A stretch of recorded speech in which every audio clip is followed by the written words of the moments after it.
to you. All I want to do.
Good evening.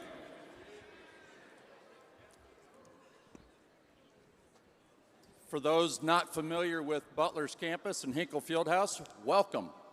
I see a number of folks that have traveled to be here from other institutions. We're really pleased that you're here. My name's Ralph Reef, and I'm a Senior Associate Athletic Director, and I want to get right into this evening. Before I introduce one of our vice presidents, I want to talk about something really important for our Butler students. Those of you who are here tonight receive BCR credit, right? Yes, you can cheer for that, right? So for that BCR credit, towards the end of the evening, Dr. Ann Wilson will be helping you get your QR code so that you get your credit. So don't leave without it, okay? All right, tonight, I'm going to begin by introducing Dr. Frank Ross. He's Vice President for Student Affairs for the university and currently in his 8th year with Butler University. He's a champion for students and a strong advocate for the support of their mental health, which has been evidenced on this campus by his support in helping get this program to where it is tonight. Under his leadership here at Butler, he began the BU Be Well program and many other resources and services to support the well-being of our students. So please welcome Dr. Frank Ross.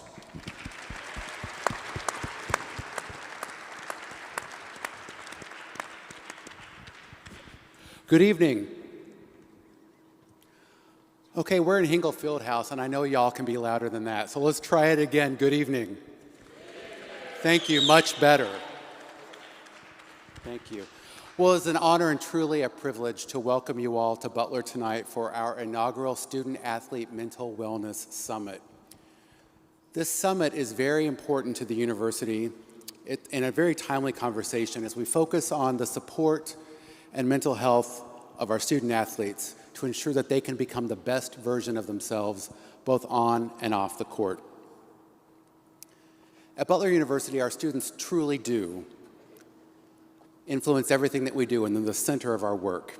So it should be no surprise to anyone that our students not only were the inspiration for tonight's program, but also the driving force behind the planning and execution of this event. So I would like to first acknowledge our students in the Student Athlete Advisory Committee, who all work tirelessly to enhance the Butler student athlete experience. Their commitment to Butler and to their sport, and most importantly, to the well-being of their fellow student athletes is remarkable.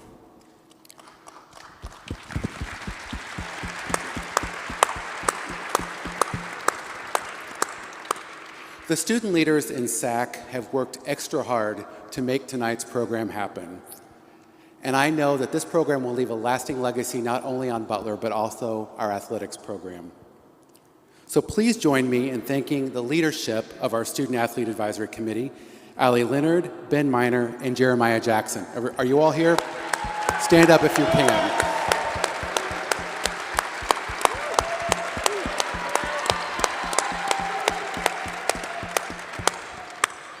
They truly exemplify what it means for the Butler way. In just a few minutes, we're going to be hearing from our incredible panel of speakers, made possible by our friends at Preventia. Butler has been working hand in hand for the past 2 years with Preventia as a partner in supporting and supplementing mental health support for our students and wellness for all of our students. And I am so grateful for their dedication and sponsorship of tonight's program. In particular, I would like Preventia's founder and CEO, Brian Schroeder, for his visionary leadership and commitment to our students' wellness. Brian, are you here? Thank you, Brian. And finally, I am so proud of the strong partnership between Student Affairs and our friends and colleagues in Butler Athletics. Together, we are committed to BU Well and the holistic well-being of our Butler students. I am so happy that we have Ralph Reif on the team, and I appreciate his partnership, his commitment to our student athletes, and all the work that he does and put into to make this event happen tonight. Please join me in thanking Ralph for all of his hard work.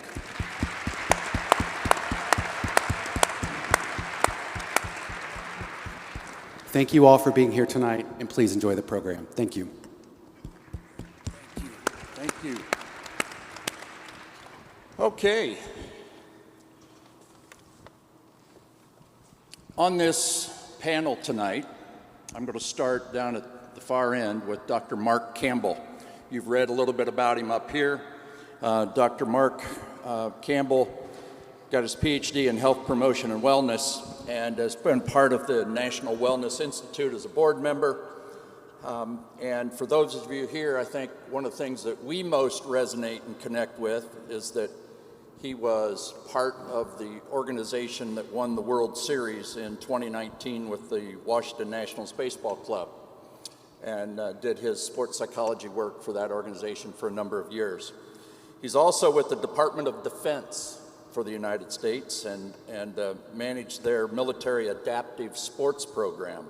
And he's a master trainer for Army performance psychology and resilience programming, serving all wounded, ill, and injured and their families within the military. And he's the host of Nature of Wellness podcast. Dr. Mark Campbell.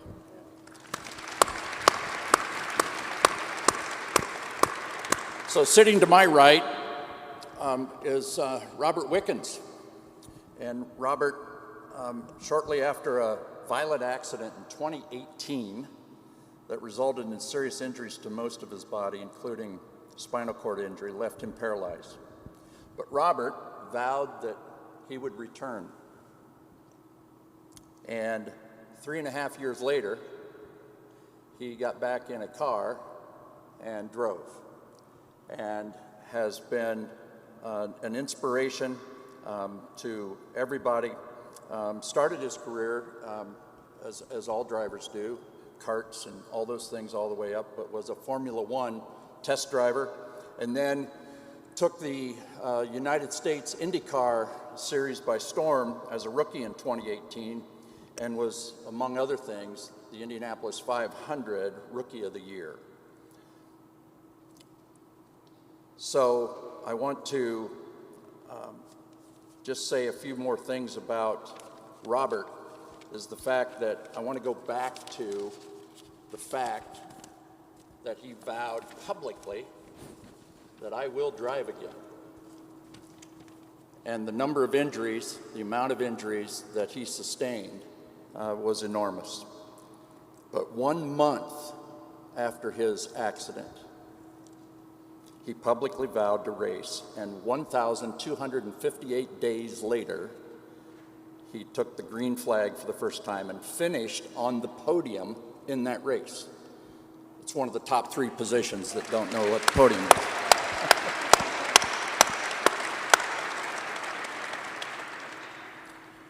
We'll get back to Robert here in a little bit, but I want to introduce the gentleman in the middle, Dr. Mark Pettus. Mark is a triple board certified internist, nephrologist, kidneys, and integrative medicine physician practicing for over 35 years. He's primarily in the Boston area, played baseball at Boston University, and then got his MD from the University of Massachusetts and his postdoctoral training at Harvard Medical School. He completed his fellowships at Mass General Hospital in Boston, and he's an alumnus of the Advanced Program for Conflict Resolution, Negotiation, and Mediation at the Harvard School of Public Health. This is our panel for this evening, and I want to jump right in with some questions. And we'll start with Robert. So update us for your most recent status in motorsports. Yeah, first off, hi everybody. That was quite the introduction. I appreciate that. Yeah, I actually just got back from Daytona Beach, Florida, where I had my first race of the 2024 season. I can proudly say that in 2024 I'm defending a championship, because we actually won the championship last year in 2023, and I became the first disabled driver to ever win a professional championship against able-bodied people. So that was fun. And so it's unique because my whole career I've never had an opportunity to defend a championship. It's always been in junior categories you would win and then move up to the next ranks, and you'd win and you move up to the next ranks. So now at the professional level, we won in 2023, and then there's nowhere else to go, so you have to defend that. So it's a new opportunity, and it's exciting. And unfortunately, Daytona didn't go according to plan. We had an engine issue, which we had to retire the car. So we didn't finish the race. So not the start of the season you want as the defending champion, but you can't win them all. Yeah, well, it's fantastic to be able to watch Robert in the series. So let's get into your journey, and just if you would just talk a little bit about your mindset in 2018. The accident occurs, you go through an enormous amount of medical care, and within that month later, you make the proclamation that you're going to drive again. Just talk to us about your mindset at that point in time, and as it moves into those 3.5 years of the journey. Absolutely. I mean, I think first and foremost, so we talk about a month into my recovery, I vowed that I would drive again, but I was in a coma for the first 2 weeks of that time, so it wasn't a whole lot of thinking. But for me, as soon as I frankly knew I was alive, it was never a question that I wanted to race again.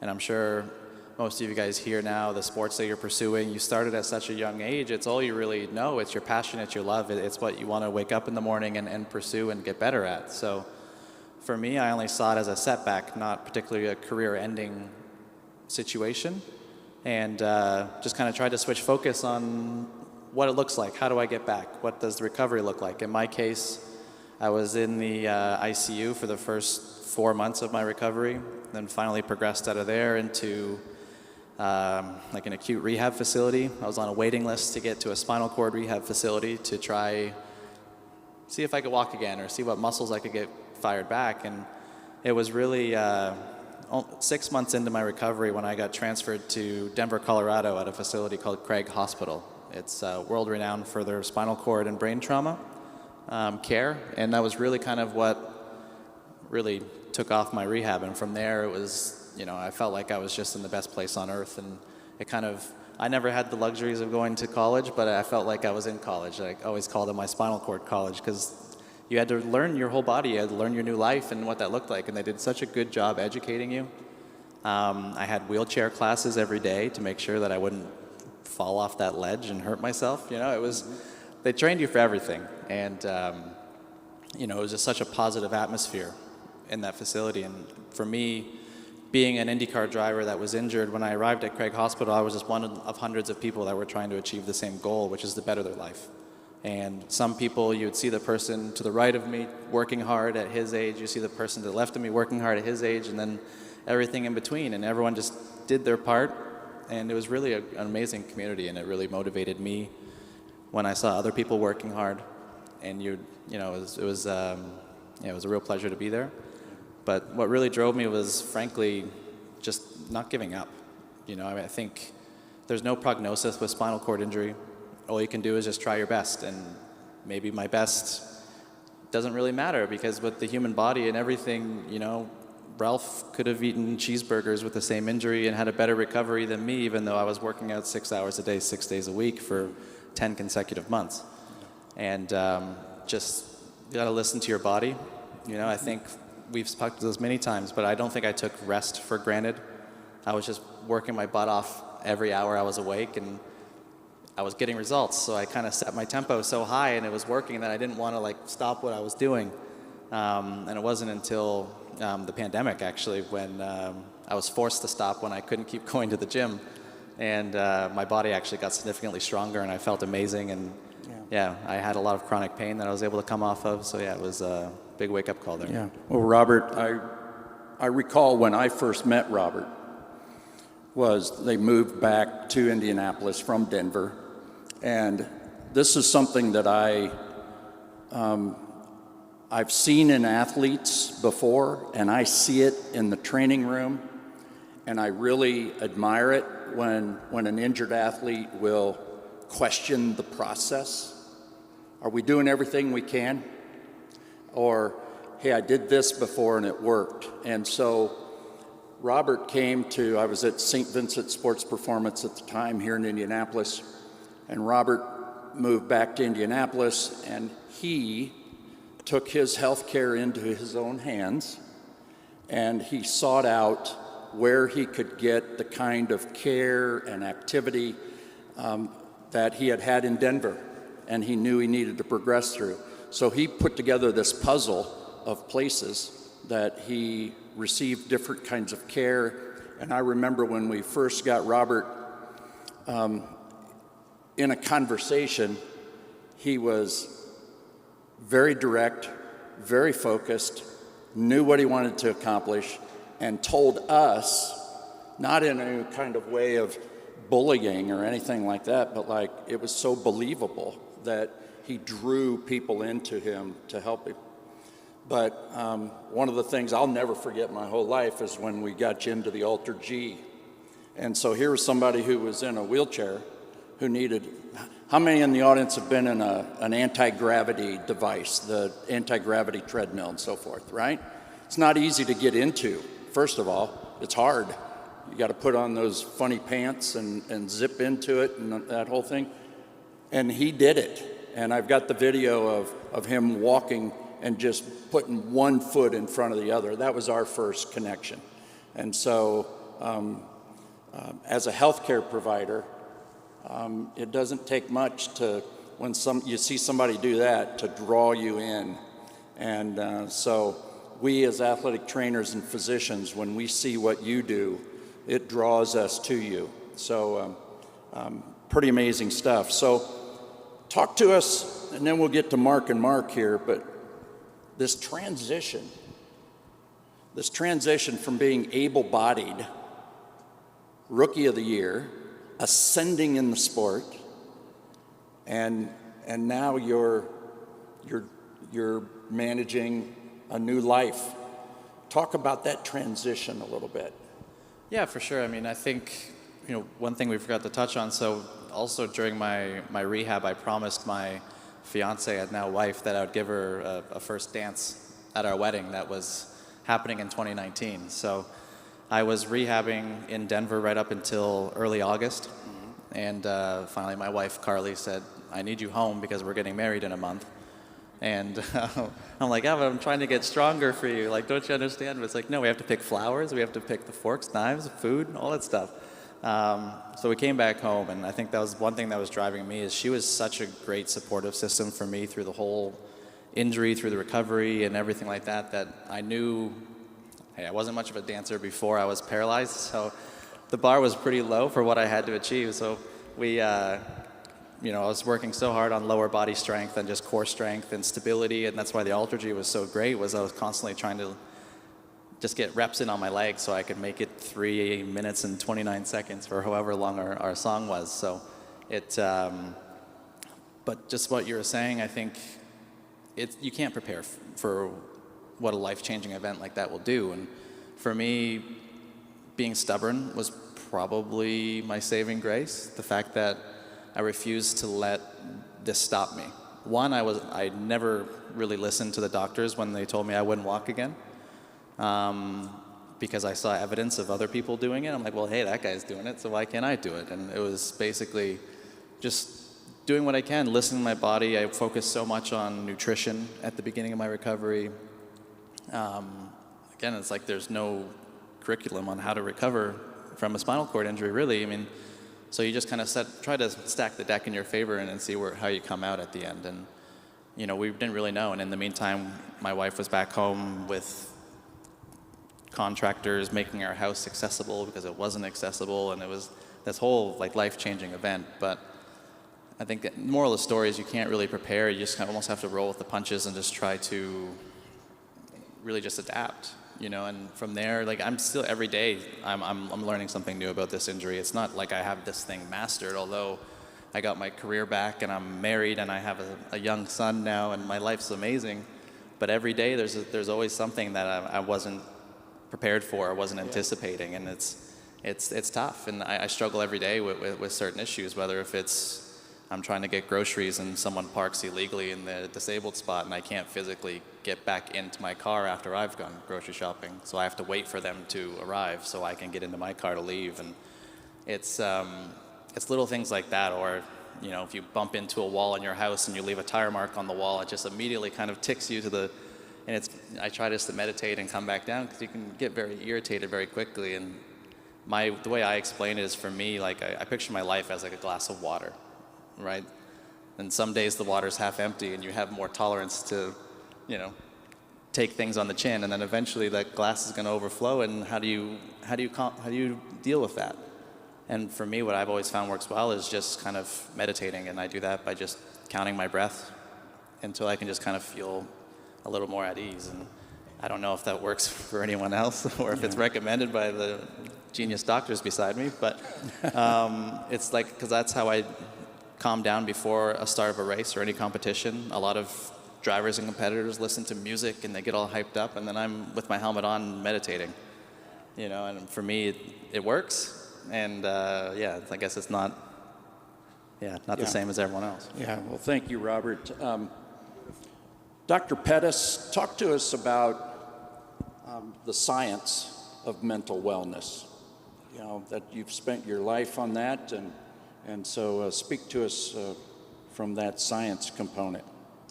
Yeah, and of course I have to start by saying how great of an honor it is to be here at the Hinkle Fieldhouse. Butler Nation, thank you for the invitation, and it's great to be with Bob and with my friend and colleague Mark Campbell. So there is a mountain of science that is pointing to many actionable opportunities to promote one's mental health and general health. I define general health wellness and mental health wellness as the capacity to thrive optimally in one's environment. Our environments are always changing. Many of you have transitioned to college and university life recently.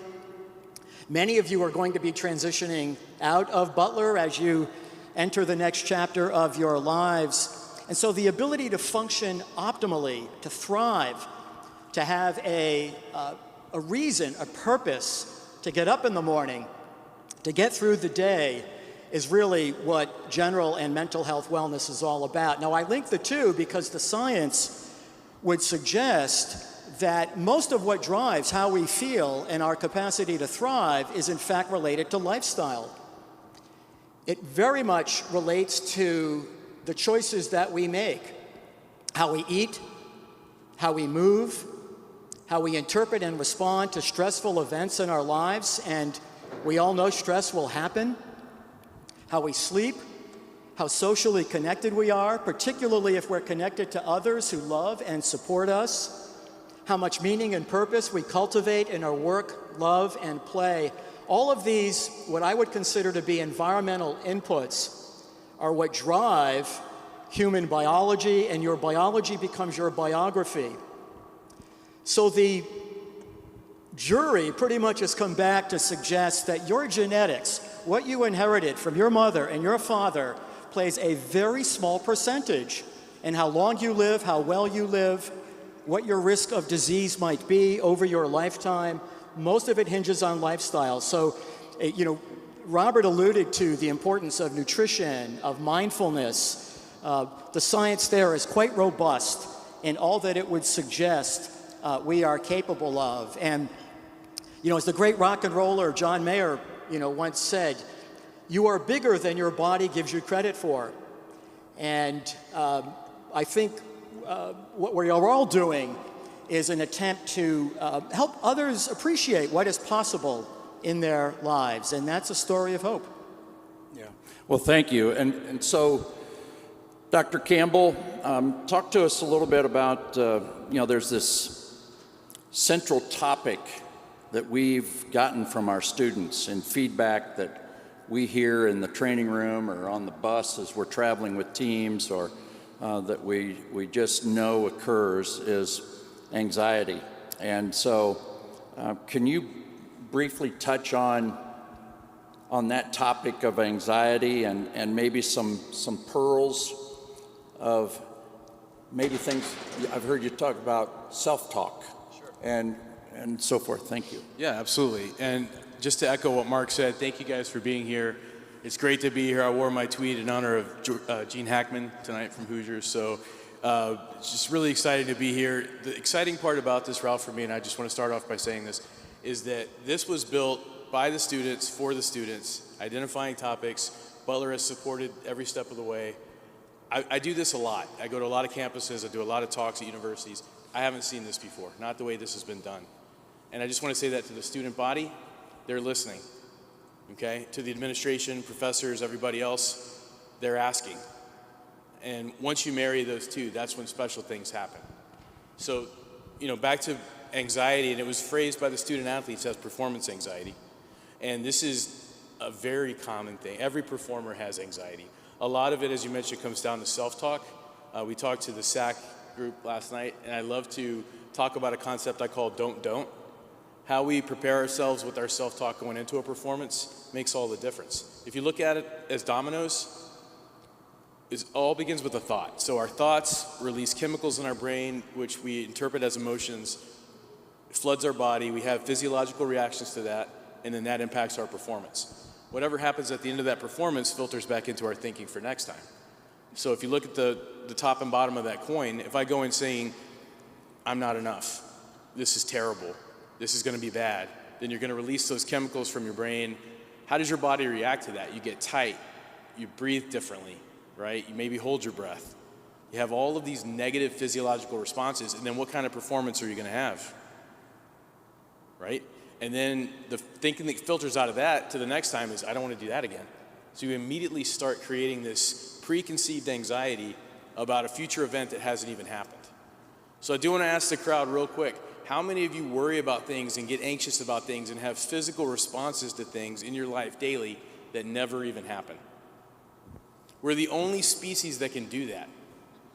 That's amazing. Congratulations, right?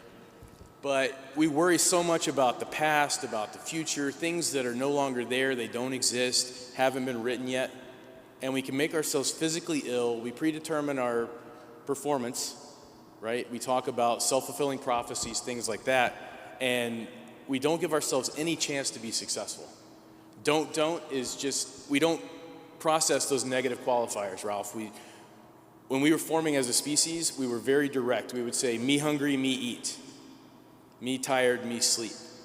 Problem, action. Somewhere along the way, and I'm pretty sure it was a mom, said, don't forget your jacket. Don't skip lunch, because they care, right? But our brains can't process those negatives, so we only hear the central message, which is, forget your jacket, skip lunch, lose your keys, whatever it is. Don't trip walking across the stage. Don't trip, don't trip, don't trip. And you trip and you can't figure out why. Your body doesn't understand that negative. That creates pressure going into it. You're worrying about something that hasn't even happened yet. So to be able to do things like mindfulness, to be able to do things like train your nervous system, to give yourself that best chance at being successful, talking to yourself in a way that asks for what you want, not for what you don't want. That's the key going forward. And that translates well beyond sport. Every time you go into a class to take a test and you psych yourself out, right? You create that anxiety. You start worrying about it days before, weeks before, and you're giving yourself a lower chance of being successful. That's in every aspect of your life. Okay, so it all begins with how you think about it, how you talk to yourself. Your body is going to listen every time, and you're going to get what you ask for, whether you want it really or not. Yeah, I see it manifest itself in some of our teams getting prepped for conditioning sessions. And all of a sudden there's this heightened anxiety of fear of what the conditioning program is going to be. I did back in the 70s. Talk about rumination. You know, and you know, we ruminate about things and it just festers. And you mentioned to all of us in our small group, you talked about a book that I love the title too. So Dr. Robert Wickens years ago had a book called Why Zebras Don't Get Ulcers. And he talked about ulcers on the savannah. They're standing in the sun. It's a beautiful day. They're chomping at the grass, living their best life. Suddenly that lion bursts out of the bushes. They go nuts. Everything freaks out. Heart rate goes up. All the things I told you about just a minute ago that happen within us. But then 5 minutes later, that zebra is standing there in the sun, swishing its tail, chomping at the grass. They've let it go. They've gone back to living life. We're the only species that ruminates over something the way we do. And ruminate means just continue to think about it and worry about it, right? So we mentioned mindfulness a few times. John Kabat-Zinn, who's one of the godfathers of mindfulness in America, I was talking to John one time and he said, you know what, if you miss your flight because the gate closes when you get there, it's okay to be upset. It's okay to feel what you need to feel. But the 74th time you think about it that day is probably not helping anybody, right? And that's how we've been trained and socialized to live our lives right now. It's not doing us any favors. So instead of ruminating, take the lesson from that, become a better version of yourself in this moment, because that's over, so that you can give yourself the best chance moving forward at creating the future you want. Yeah, so if we were to package a list and give to our students a mental toolkit, what would we start from your experiences? What would we start packing into that toolkit for them? Dr. Pettus? Yeah, so one of the hottest tools right now, I think, on the planet that relates to general health and mental health is this concept of blue light toxicity. So consider the fact that for hundreds of thousands of years, every human being that existed before you was living off of sunlight. Sun rising and sun setting were the most powerful environmental cues that would allow your biology to synchronize. Your biology is on a clock, and we talk about circadian rhythms. The extent to which your biology is in sync with nature's sun rising and sun setting. Today, in modern life, we spend about 90% of our time indoors. Very little time outdoors in nature. The quality of light in indoor environments tends to be predominantly blue light. It looks white, but if you were to, hold a prism up, you would see predominantly blue light. Our bodies are designed to turn their clocks on in response to blue light. It is an early day light quality. Your biology is designed to turn on when it is exposed to blue light as if the sun were rising and you were getting ready to start your day hunting and gathering. In modern life, most of the blue light we get is after sunset, whether it's our laptops, our tablets, our smartphones, our high-def TVs, fluorescent lighting in our libraries or residential settings. Blue light after sunset is a cue to your brain that the day is just about to begin. So if it's 10, 11 p.m. at night and you're getting ready to retire, to sleep, your body is beginning to produce hormones as if your day was starting. Your cortisol, for example, your stress hormone, which at night should be plummeting, will be on the ceiling. Your melatonin, which is a sleep hormone, but also prevents cancer, heart disease, depression, which should be on the ceiling, will end up on the floor. So there's a total disruption of your circadian biology with an excess of blue light at night and insufficient natural sunlight exposure during the day. So all of that, Ralph, is to say that a simple toolkit would be to try to get as much morning daylight as you can, year-round. And again, you don't want to sunburn, but literally 20, 30 minutes during the day without sunglasses, short sleeves if it's warm enough, is going to ideally set your biology where it needs to be set during daytime activity. At night, it is best to mitigate or block as much of that blue light as you can. One way to do that is with blue blocker glasses. I forgot to bring my pair, but my kids think I look like Bono when I put them on. They are very effective at blocking blue light. They will recreate the light quality that we are adapted to. I also have the filters turned on in my devices to filter out blue light at night. And in rooms that I'm spending more time in, it might be a dorm room, I will put in a warm LED as opposed to a compact fluorescent bulb, which are mostly blue light. A warm LED is mostly orange-yellow light. So that is one way to totally resynchronize your circadian biology. Lastly, in the light category, this time of year in particular, Indianapolis is a pretty northern latitude.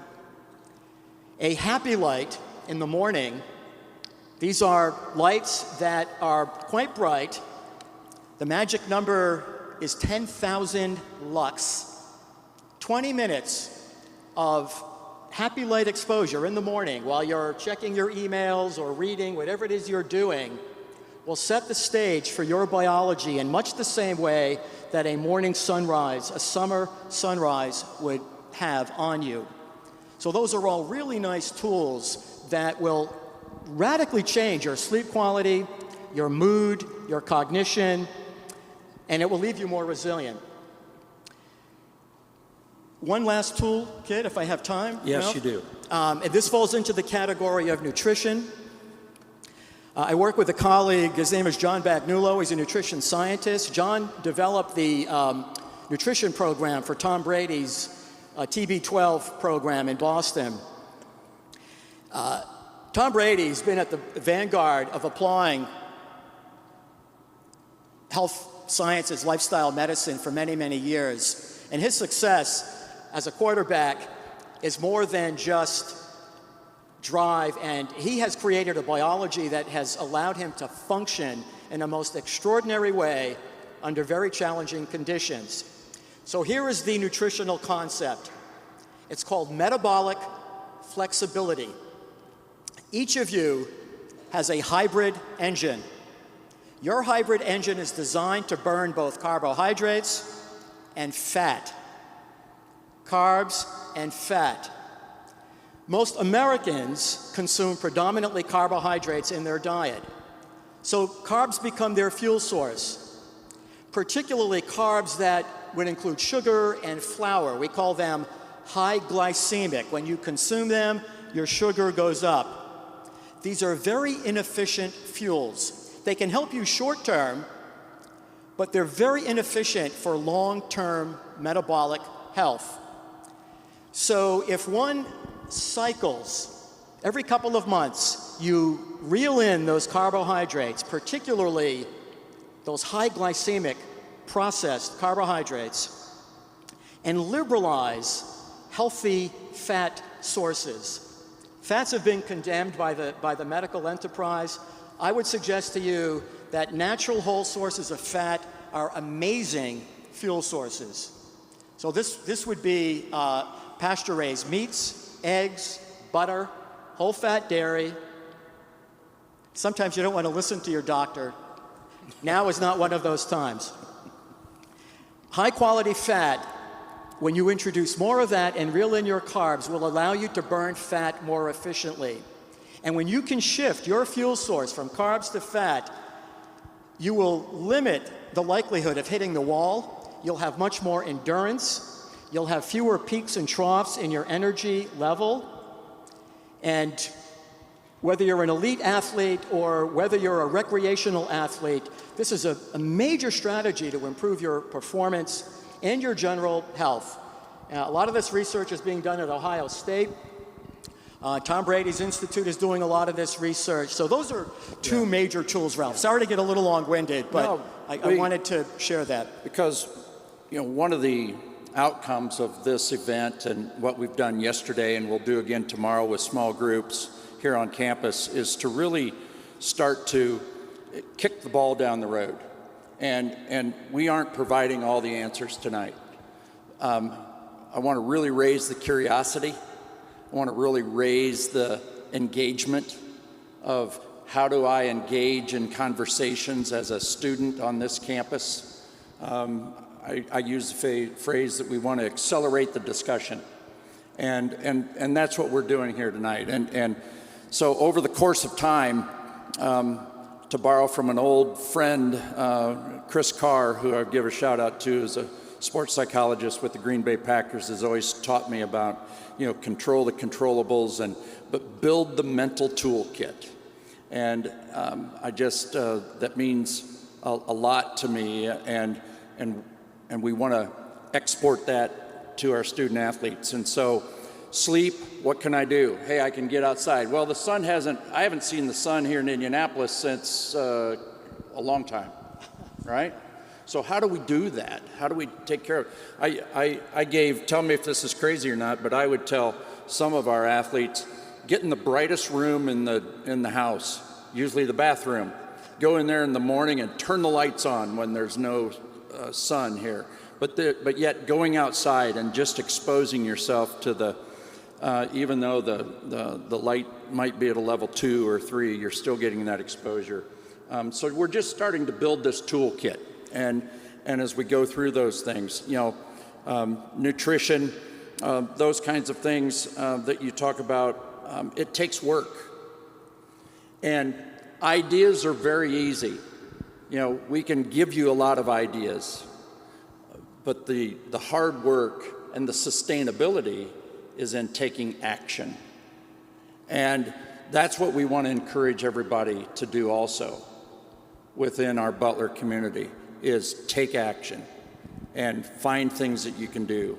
So how do I find a smart light that has the right lux on it? $12 on Amazon, right, doctor? So there are ways to go about those kinds of things, and we'll continue to build those as we have these opportunities to talk in our community. Robert, from your experience with this, and I'm going to shift a little bit as we get back to what I believe are the the day-to-day elements that confront us, that confront my fellow athletic trainers, that confront our coaches, our student athletes, our students express themselves in some kind of panic, some kind of anxiety, and it deteriorates their academics, it deteriorates their social interactions, it deteriorates their joy. They don't have joy in what they're doing. And so what are I always think about Robert from this standpoint. Injury occurs. We've got a number of athletes here currently injured who aren't doing what they would like to do, what their social group is doing. They aren't able to do it. And I think anger comes out in that. I think disappointment, frustration, anger. What were some of the emotions that you went through? Was anger one of those? Yeah, I mean, all the above. Okay. Right? I mean, I think, and it's perfectly healthy to be angry. You know, I think if you're injured and you're on the sidelines watching your peers, your friends compete, your teammates compete, you want to be there, right? And you can't. But I think what's important is to trust the process that's set in place. You know, although I spoke earlier about how the doctors were telling me to sleep, and I was like, well, no, because like this is working. I don't really want to sleep. I want to keep working. Ultimately, I did listen to them on a lot of fronts, just not the hours of rehab. But, I think one thing that always resonated with me that my personal sports psychologist taught me years ago was to manage your expectations, right? In sport, always comes result. So when you enter a game or you enter a race or any competition, there's the end, which is to win, right? So ahead of it, how do you manage the expectations of you can't expect to win. So you see it often in sport where, a top-seeded team will be playing a bottom-seeded team and you expect to win, and then there's an upset, right? And for me, in my world, in my motorsport is, there's like anyone, there's pressures for results and there's lap times, and so you need to be fast to be the best and all those other things. But as soon as you expect to succeed, you're almost already setting yourself up to fail. So for me, it took a lot of work to just try to eliminate that, because why did I fall in love with my sport? And then just try to resonate with that every day of my adult life when I'm behind the wheel of a race car. And it's just to almost be in the moment of fulfillment. And for me, it almost eliminated a lot of the pressures of my industry once I could kind of find a system that worked for me like that. And on the topic of rehab, I never expected to walk again, but I was going to give it my best shot and see where we ended up. And I think that was one thing that I learned from my sports recovery that I took into my everyday life that I think probably made my lower extremities significantly stronger than they could have been. Yeah, so it's a normal process and normal feelings. One of the things I would ask with this is, so when we have these internal thoughts, how do we talk to somebody? How do we find somebody? Because is it all self-talk? Do we have to manage ourselves? How do you find that outlet of whether it's confidentiality, finding the right person? Because our student athletes aren't going to go, in most cases, to their coach and say, I'm vulnerable, I feel horrible, I don't want to do this right now, I'm scared to death. So how do you navigate that? That's a big question. It's, again, what you said, it's about finding the best fit for you, right? That's paramount. But it's also about looking at multiple resources in your life. We were talking with the SAC last night, and we said at this point in your life, you probably have more resources at your availability than ever in the rest of your life, right? So learn those resources, learn how they work. Butler's done a great job. We met with the student affairs team today, and they were all coming at it from a different angle, different offices, and they were talking about how they can work together and how they collaborate, and that's so great, and that's here for you. So the self-talk matters. That's what you can control. And at the end of the day, no matter where you're at, who you're with, what you're doing, there's only 3 things you can ever control, and that's for all of us. What you think, what you say, what you do. That's it, okay? How many things in your life are outside of those three things that you give your focus, your energy, your attention to, right? The good news is it seems like we don't have a lot of control, right? You mentioned control the controllables, one of the old Ken Revisa-isms that I grew up with and love. But we have a lot of control because when we can't control the outcome or those things outside of those three, we can always control our response by what we think, say, and do, right? So if we struggle with those things, we need to find a guide, a coach, a mentor, a counselor, somebody that can help us navigate that journey, somebody that can help us get from where we are to where we want to be and need to be. We all need help. The only way we've gotten here as a species to this point is together. And right now we think that we can go at it alone moving forward, and that's not going to work out for anybody. Okay, we need to work together collaboratively, whether it's caregivers, whether it's students. I've been so impressed this week, Ralph, by the students looking out for each other.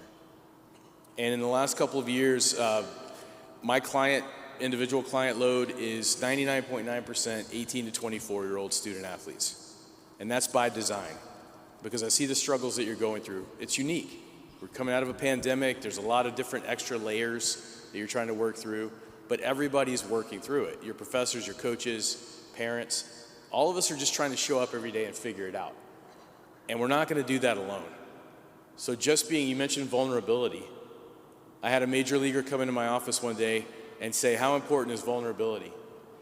And I said, I can't think of too many things that are more important with what you do, right? But we section this off, we categorize it. If I need help with my swing, I'll go talk to the hitting coach. If I need help with my ankle, I'll go talk to the trainer. But if I'm struggling inside, I start to worry and get concerned about stigma and perception, and I look weak. And I had a major leaguer tell me I slid hard into second base. Everybody saw me limp off. Nobody questions whether or not I go to the trainer. But if I come see you, and I'm not a clinician, by the way, if I come see you, they're going to think I'm weak. And that's couldn't be further from the truth. It's just like any other coach, any other teacher, any other guide. You're going to use a resource that you have to make yourself better. And that's the key to all of this. Take advantage of what you have. Ask for help. I've never seen students at this age group ever in my 5 years of doing this, because I'm only 25, right? In the many years I've done this, I've never seen students have an awareness not only of their own needs. They have Dr. Google that they can, any question they have, they look it up, which is good and bad. But I've never seen them have each other's backs the way they do right now either. I have my clients reach out and say, hey, I talked to my buddy who's at this college across the country about this mental health topic. And we had a 2-hour conversation last night. What do you think about this? So they're bringing me issues. They're bringing me possible solutions, and they're asking me my opinion on it. If I'm not listening, that doesn't work. So it really does take all of us in our roles working together. I told the students last night, I'm going to take these messages to your coaches, but you do too. You need to take these to them. And then when I got to the coaches, I said, hey, I told the students I'd bring this, but you need to be there to listen. Talk to each other. Be vulnerable. It's okay. If you can't do it on your team that supports you and loves you and fights beside you every day, where can you do it? Right? Just keep loving each other. Keep supporting each other. That's the key to all of this. Well, thank you for that. And it's here in this city and state of Indiana, we're fortunate to have the Indianapolis Colts and their mantra of kick the stigma. And I think about that a lot. There's an extraordinary amount of change that's occurring in higher education, and particularly in athletics. And those of us who've been around for a while see all of that change. And it's one of the changes that we want to see more of is opening up and seeking support. I know that you talked, Dr. Campbell, you talked about the spectrum of mental health. Talk about that a little bit and how we're sort of dealing. And this talks about some of the resources that we have available here at Butler through our counseling center. One of my biggest frustrations, my first degree is in English, right? So at the time I thought it would allow me to be a waiter with a big vocabulary, right? But the biggest thing I took from that was words have meaning, and the way we use words matter. And when we say mental health today, unfortunately we lump everything under mental health, right? Just like with our healthcare system, and Mark and I talk about this all the time, what we're really dealing with right now is a sick care system. People don't see a professional until something's wrong. That's not the answer. You see athletes come in the training room after something happens. Nobody wants to do prehab, right? But on this mental wellness continuum, a lot of our focus for programs, funding, resources, when we say mental health, it's the far right end, the diagnosable intervention-based disorder, right? And when that happens, those professionals are the most important person in your life. But that leaves everybody else who's trying to figure out how not to go down this way without those programs, funding, resources, right? So that's why something like Preventia, and I'm an unpaid advisor to Preventia, I'm not getting paid a dime to say any of this, with health and wellness coaches, with everybody working together, all the resources on Butler's campus, helping us to navigate that journey, we're gonna slide along that spectrum. That's life, right? I tell athletes every day, well, not just athletes, anybody I work with, feel what you need to feel when you need to feel it. You're not a robot. The key is just not to get stuck there. And I'm going to help you learn techniques to manage that. But if you struggle, text me, call me, email me. In that moment, I'll help you do it. Talk to your coach, talk to your teammates, talk to your parents. Talk to somebody.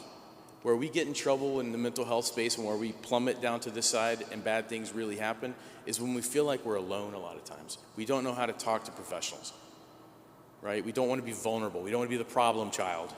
I hear that every day, okay? People can't help situations they're unaware of. We have to get more comfortable talking to each other, working together, and collaborating. Yeah, and on that point, I think that not only are we asking ourselves to talk, but we need also to be able to listen and understand or learn how to respond. And so there's at least two people in this equation, right? Always. And so there's an awful lot of learning that we need to gain, and there's education that we need to pay attention to. I reflect back on, we did our counseling center with Keith Magnus put together a program for our coaches last fall about how to manage a crisis to a certain degree. And a major question of our coaches was, what do I say, right?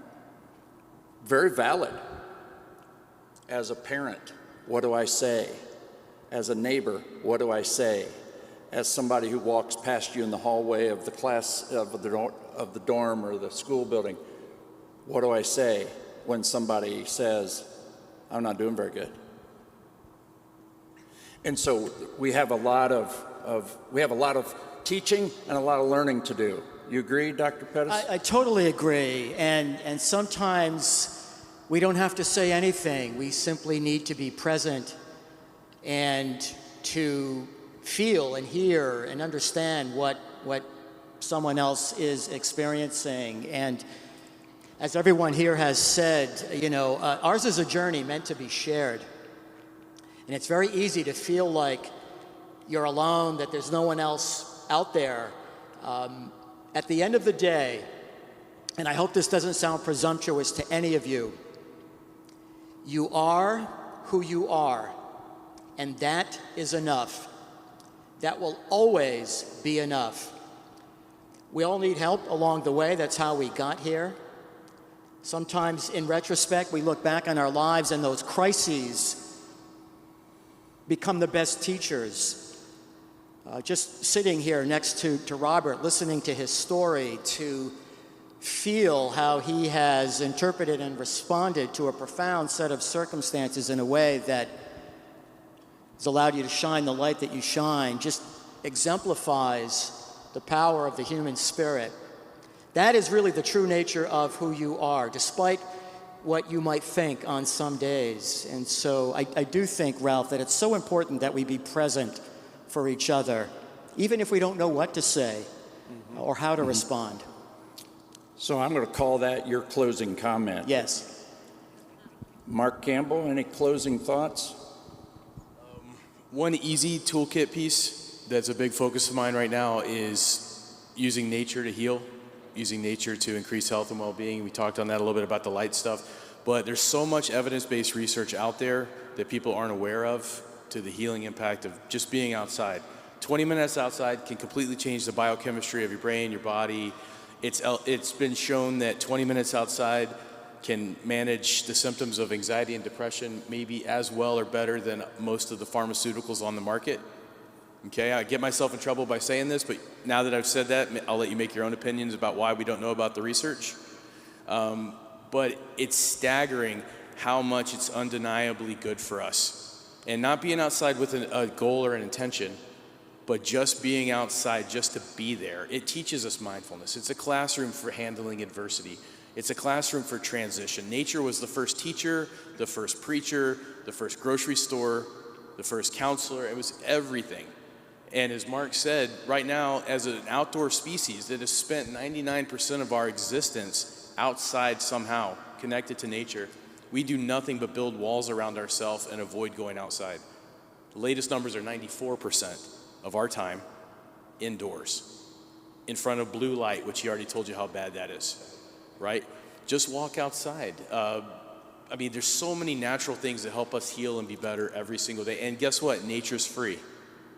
I'll just leave it at that. Yep, thank you. Robert, any comments to close up for our group?